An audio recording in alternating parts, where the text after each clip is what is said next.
Welcome to Chat With Me on the Side. Today we have an amazing guest, a successful guest, and a wonderful guy. Please meet Mark Thompson. That's awesome. Don't you like that? I think you should record it and then play it for yourself like every day. I know.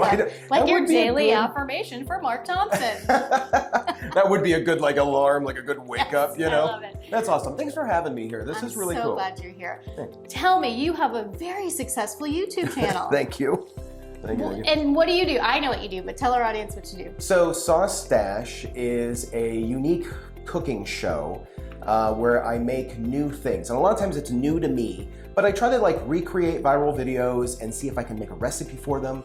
And I also do a lot of plant-based recipes because that's something that I'm really interested in, and it's something that I think is new to a lot of people.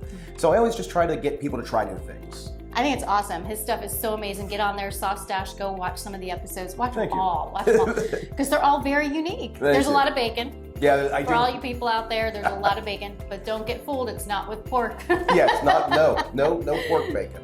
That's so awesome. So how did you even come up with this idea?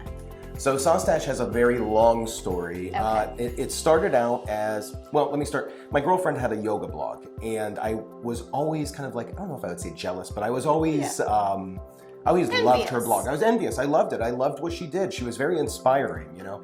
And it was something that I wanted to do. So she suggested at one point that I do a food blog. And originally it started as a sauce blog because I would make our dinners, and every time I would make dinner, I would try to make some sort of extra flavor sauce. I wondered where the title came from. Yep, that's where it came from. So originally the videos were overhead style, tasty, like what you see, the just overhead, just hands and pans, you know. And I was making sauce recipes. Every Chipotle sauce, barbecue sauces. Do we still have access to that? All those videos are still on the channel. Okay. They're still there.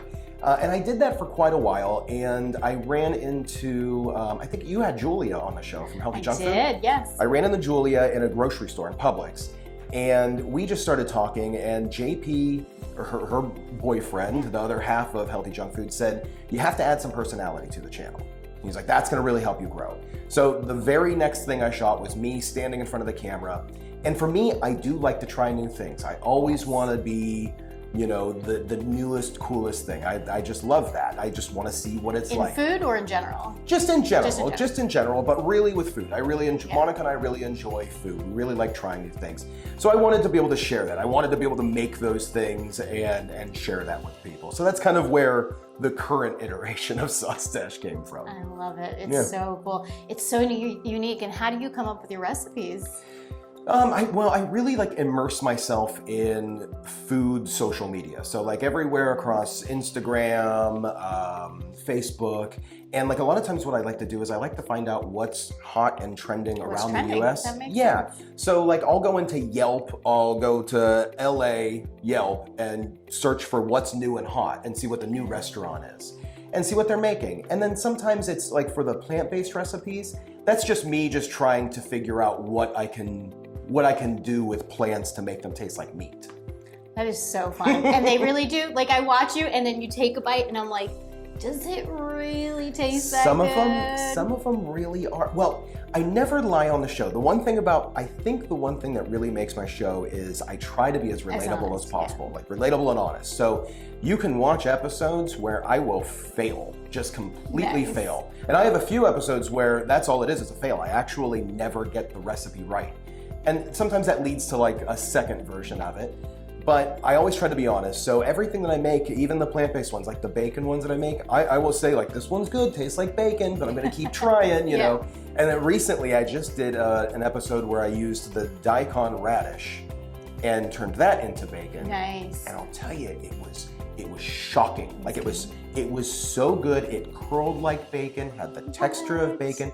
And I make this bacon sauce that it's in every recipe, but it tastes like bacon. It was shocking. It's really shocking. How long have you been doing this?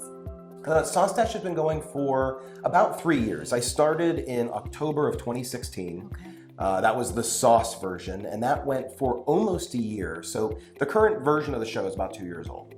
That's amazing. And you have how many followers?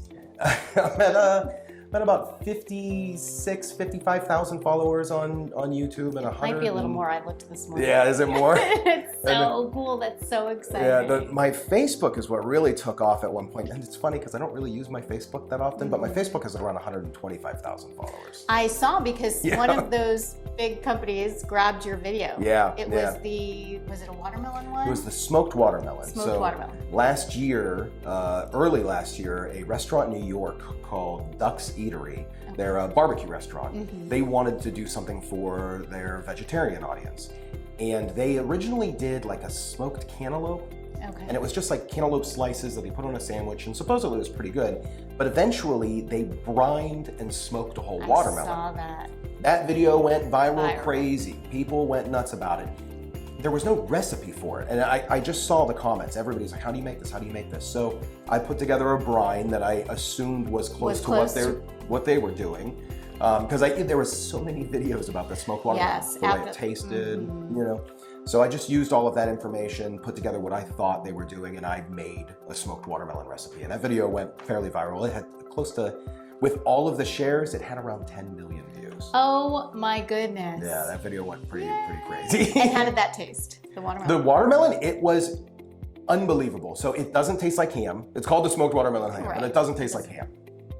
But it does have a texture of like almost like a sushi salmon. Ooh. But with a meaty texture because of all of the brine and the additives to it. Have you made any recipes like that you're like, this is now going to be in our household, this is what we're going to make, you know? Oh yeah. So I don't know if I would ever do the smoked watermelon again. That took 4 days to make. A lot of your recipes look like they take a long time. Yes. I watched the grapefruit one. Was it grapefruit chicken cutlets or something? Yeah, the grapefruit one, yeah. Oh my goodness, it looked delicious by the end. At first I was like, what is he doing? There is no way, right? And then you're progressing. I was like, what?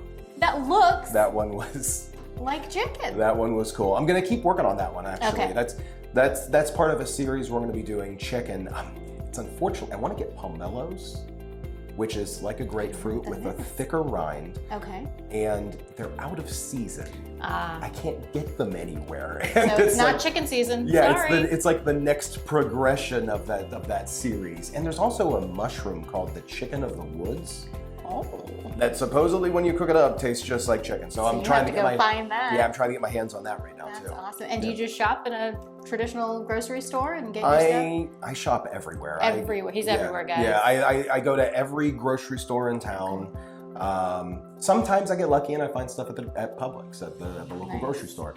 But a lot of times I do have to go to the Asian markets or Indian markets, Mediterranean markets. A lot of times I find things online. I try to shop as local as I can because I am kind of one of those people that's right now. So when I think of an idea, I have to go out and see if I can find it local. If I can't find it local, then I'll get it online.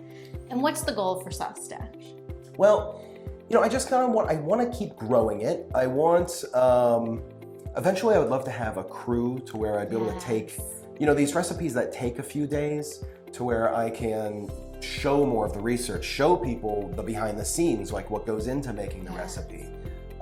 Eventually I really want to get on TV. Hey, it can happen, especially with as many followers as you have. Yeah, it's growing. Anyone out there, you got connections, this one, he's awesome. Thank you. Mark, this has been great. Thank you so much for coming in. Thank you. Go check him out. We can find you on... Sauce Stache everywhere except on Instagram. I am the Sauce Stache guy. The Sauce Stache guy. Yeah. That's awesome. Thank you so much for being here. Thank you. Thank you guys for watching, and as always, take care of yourselves and don't forget to take care of each other.